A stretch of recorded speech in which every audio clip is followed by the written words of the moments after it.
everyone, and welcome to this week's Quick Question for Alice.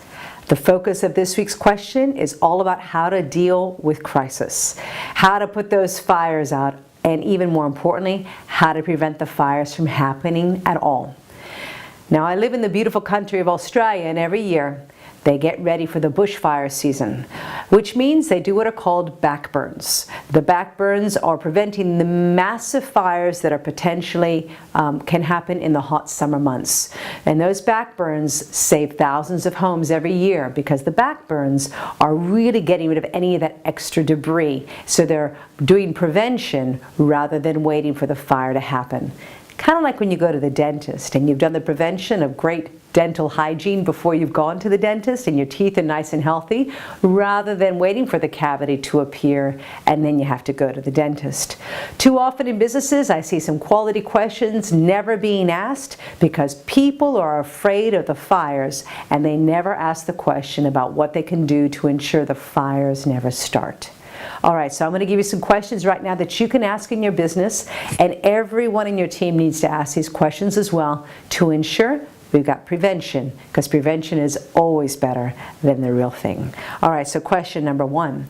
Whenever you're planning a goal or an outcome in your business, you've got any strategies that you're looking at, if you've got new customers that you need to work for, if you're growing your businesses and in any way, I want you to run your business almost in crisis, and I want you to ask your questions.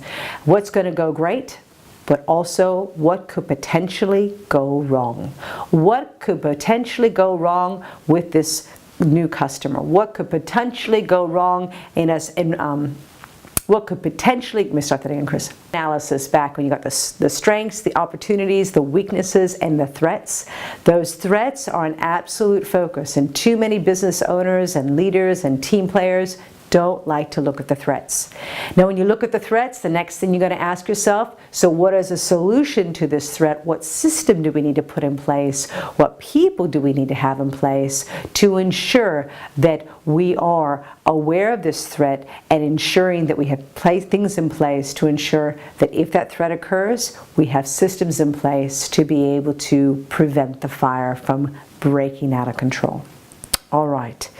Now, the question you're going to ask within that as well is, let's look 3, 6, or 9 months from now, and as we keep on growing, will this be a sustainable option for us to keep that prevention happening? So when you're looking at your goals and your outcomes, you've got your 90-day plans, you have your weekly goals, you've got your daily goals, ensure you ask the question, what could go wrong here? And when you do that, future pace yourself a bit. And what I mean by that, what could go wrong now, that if I look at it from 3 months, 6 months, 9 months, 12 months, how is this next step going to affect me, another team member, another department, and the growth of the business? So you begin to think in a much more ecological and sustainable way. When you start to do this, you then are a person who is preventing the fires, and at that point, you're really creating a sustainable and a long-lasting business. I hope this is a helpful tip for you this week, and I look forward to having you on the next Quick Question for Alice.